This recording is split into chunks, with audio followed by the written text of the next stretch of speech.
keluarga besar yang pada hari ini berkumpul dalam perayaan Ekaristi Kudus pada hari ini.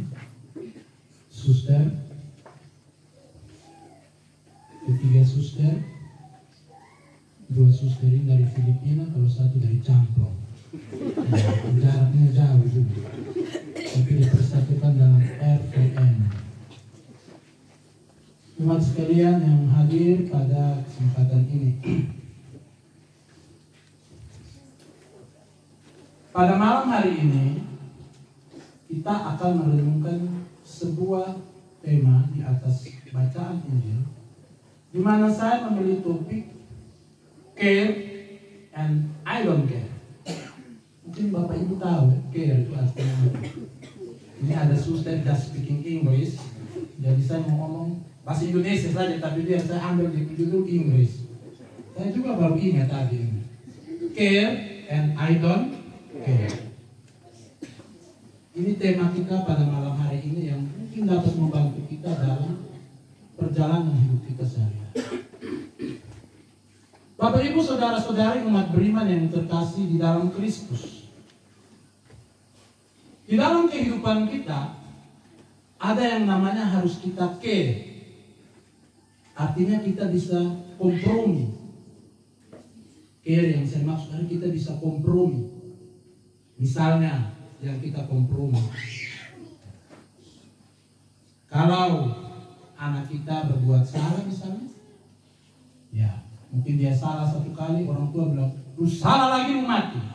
Nah, biasa orang tua begitu. Tetapi dia salah kedua, kompromi. Care. Jangan langsung angkat dia, sehingga dulu rata. Akhirnya kita tidak care. Atau misalnya kita di tempat kerja, kadang kita terlambat, kadang kita memberikan kompromi, care. Tapi Bapak Ibu, ada hal-hal tertentu di mana I don't care. Saya tidak peduli. Mau semua orang bilang ini, saya harus. Tadi kita mendengar di dalam bacaan pertama, setelah Tuhan Allah menciptakan langit dan bumi beserta isinya, Ia berhenti pada hari yang keberapa? 7. Ia berhenti pada hari yang ke-7. Tuhan Allah dongke, tidak peduli. Ia berhenti pada hari yang ke-7. Bahwa pada hari yang ke-7 Tuhan Allah berhenti.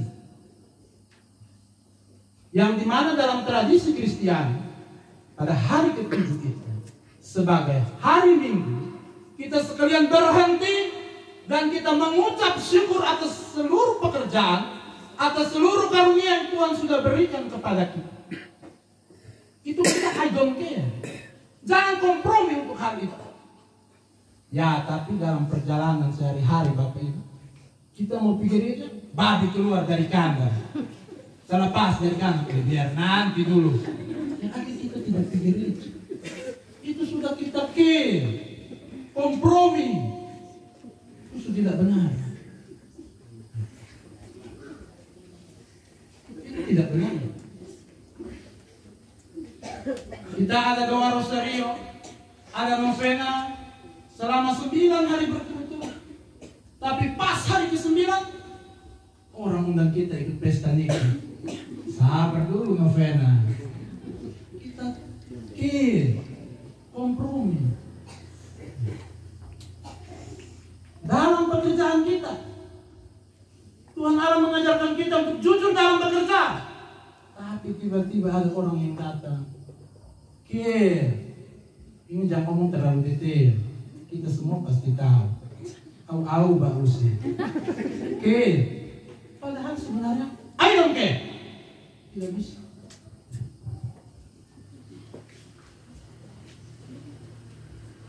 Kita belajar bahwa terhadap banyak hal di dalam kehidupan ini mungkin kita care. Tetapi terhadap hal-hal yang bersifat intim dengan kehidupan kita, I don't care. Bapak Ibu yang merantau dari Flores, kebetulan Om Lawrence ini, tokoh kami di Kapela ini merantau dari Flores. Sebelum baik sudah Katolik memang kalau yang Flores. Sampai di sini yang Katolik itu jangan bilang care lagi. I don't care. Kata Katolik terus sampai dia mati. Dia punya anak itu Katolik, cucu Katolik, itu I don't care. Itu baru benar. Yang sampai di SOS ini, tiba-tiba kita lihat, ini orang Yesus mana? Ini kita mana? Oh itu I itu namanya care. Salah itu. Para perantau yang dari Flores itu harus menunjukkan sikap yang tegas sebenarnya menurut saya. Dan memang menurut Injil. Karena Romawi mengatakan para perantau itu seperti burung-burung manyar yang terbang. Tapi setiap kali mereka terbang, identitas mereka sebagai burung manyar itu tetap tidak bisa. Burung manyar ini dia jadi burung elang, dia jadi burung merpati, apalagi dia jadi bebek. Apalagi dia jadi ayam potong. Itu sudah care. Harusnya kita idol care. Setuju? Setuju. Kalau yang kami di Alfa itu harus setuju. Kalau mau care, pasukan dasarnya saya coret tahan dulu. Karena kami bisa harian ini sistem pasukan dasar. Wajib itu pasukan dasar. Tidak I don't care. Wajib. Kalau kita masuk di dalam Injil, Bapak Ibu saudara-saudara, Tuhan menunjukkan satu langkah setelah care dan I don't care. Apa itu? Bukan hanya terletak pada bagian kulit, casingnya. Bukan. Dia harus masuk lebih dalam, bertolak ke tempat yang lebih dalam. Setelah saya beriman kepada Tuhan, di dalam pelajaran agama Katolik SD, ada yang namanya beriman, ada yang namanya ungkapan iman. Aku percaya ungkapan iman. Ada yang namanya perayaan iman, seperti kita pada hari ini merayakan Ekaristi. Tetapi yang terakhir ialah penghayatan iman. Tidak bisa orang bilang dia hanya mengungkapkan iman. Oh itu KTP, napas, Natal dan Paskah. Wih karena saya ini kerja terlalu capek jadi hari Minggu saya tidak ke gereja. Walaupun saya Katolik, walaupun saya Kristen, saya tidak ke gereja. Itu ada hanya pada ungkapan iman. Semua orang bisa kok. Saya Katolik, saya Kristen, atau saya agama apa? Selesai. Semua orang bisa. Tapi kita memiliki tahapan-tahapan. Setelah Anda mengungkapkan iman, setelah Anda beriman, Anda harus mengungkapkan iman itu. Tidak bisa Anda iman, Anda diam-diam saja. Mengungkapkan iman, bahwa ini iman saya ini. Lalu Anda merayakan iman itu, harus dirayakan. Orang di Korea sana, orang di Jepang yang walaupun orang tebas karena mengakui bahwa dia Kristus, dia tetap merayakan. Dan pada akhirnya dia menghayati iman itu di dalam hidup. Ini yang harus dilakukan oleh kita sekalian, umat yang dikatakan umat beragama. Tidak bisa kita memilah-milah aspek keagamaan ini hanya pada identitas semata. Nah itu yang dikritik oleh Yesus. Orang Yahudi untuk menaati hukum jauh lebih kuat daripada kita hari ini. Jauh lebih kuat. Di dalam tradisi orang Yahudi, ketika anak kecil mereka masuk di dalam rumah sinagog itu, mereka yang dinamakan bar mitzvah, itu mereka harus mempelajari kitab suci secara utuh, detail, dan melaksanakannya dalam kehidupan mereka. Maka tadi orang mengatakan, kalau bagi orang Yahudi, mereka pergi ke sinagoga, di situ ada orang jatuh dari mungkin kalau sekarang motor ya, kalau dulu mungkin keledai, mereka jatuh, mati dulu di situ. Saya mau pilih berdoa. Itu orang Yahudi, hukumnya kaki, lurus dari sini sampai ini bisa, tidak belok-belok. Tapi Yesus melihat bahwa ini yang salah, bukan menerjemahkan iman seperti demikian. Anda harus menghayatinya di dalam konteks hidup yang benar. Anda harus melaksanakannya di dalam situasi hidup Anda masing-masing. Anda harus membawa iman itu secara benar di dalam setiap kehidupan Anda. Kalau kita bernyanyi dengan baik, orang mengatakan bernyanyi dengan baik, berdoa 2 kali. Bahasa Latinnya apa, Bapak? Oh, suluh. Frater zaman dahulu. Frater, bahasa Latinnya. Menyanyi dengan baik, berdoa 2 kali. Ya, kui bene cantat bis ora. Tapi Roma Amanci bilang, kui bene cantat biskuit. Kasih tambah biskuit, gue makan banyak. Tidak hanya bernyanyi. Ketika kita pulang, kita membawa aspek perayaan iman itu di dalam kehidupan kita, sehingga menjadi nyata. Konkretisasi iman itu menyata di dalam kehidupan kita sehari-hari. Dan itu I don't care. Tidak bisa kita care terhadap hal itu. Kalau kita care, berhenti beragama. Kalau kita care terhadap hal ini, stop beragama. Stop semua. Jadi orang yang tidak percaya kepada Tuhan. Buat apa kita percaya kepada Tuhan, tapi kita masih care dengan hal ini? Harus I don't care. Ini adalah inti iman yang saya laksanakan dalam kehidupan saya. Semakin banyak kita memberi ruang kompromi, semakin dosa itu bertumbuh subur. Saya sangat yakin. Semakin banyak kita membuka pintu-pintu baru, semakin banyak dosa itu dia berakar.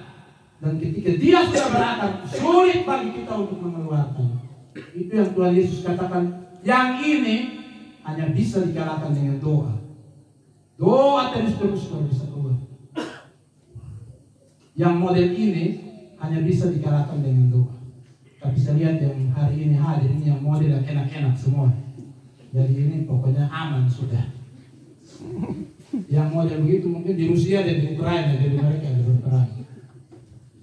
Bapak Ibu, saudara-saudari umat beriman yang terkasih di dalam Kristus, saya mengenal Bapak Lawrence cukup dalam. Saya, Pater Dago, Pater John, dan juga kami mengaji di Kapela. Mungkin Bapak Mama lebih mengenal Bapak Lawrence, tapi saya mengenalnya lebih dalam ketika saya tinggal di Kapela ini.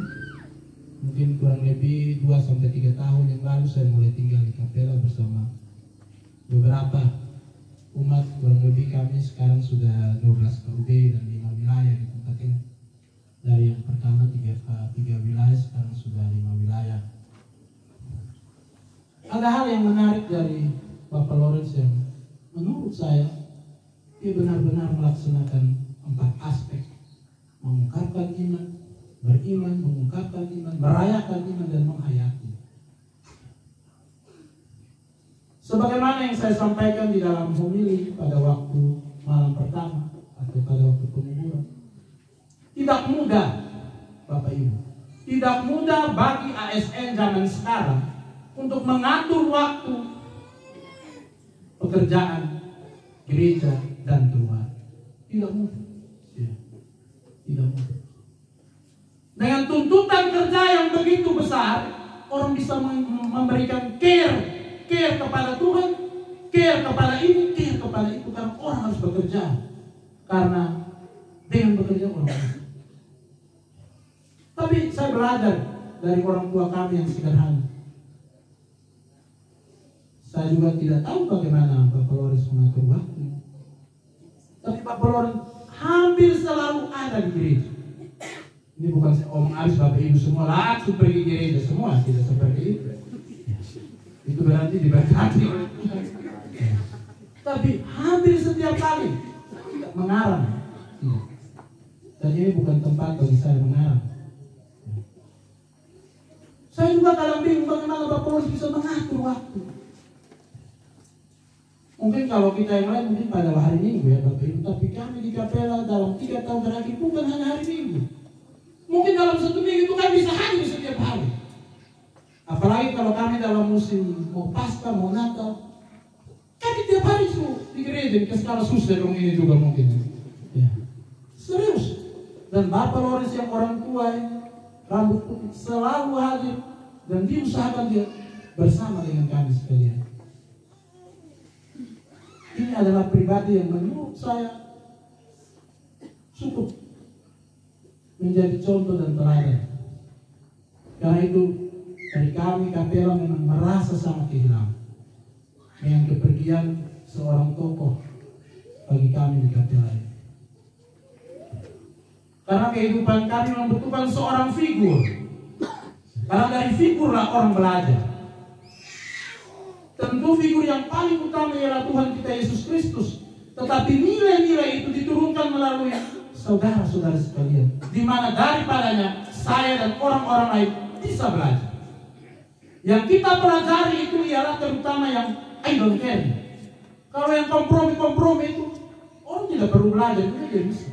Dia skill ada kok, hanya mau atur-atur saja. Tapi ketika I don't care terhadap hal yang inti, ultimate, kita perlu belajar dari Bapa Mama sekalian yang telah lebih dahulu menerima firman itu sebelum anak-anak. This is the point. Bapak Ibu, saudara-saudari umat beriman yang terkasih di dalam Kristus, kita berdoa dan kita percaya bahwa Bapak Lawrence, saudara kita diterima di dalam kasih Allah.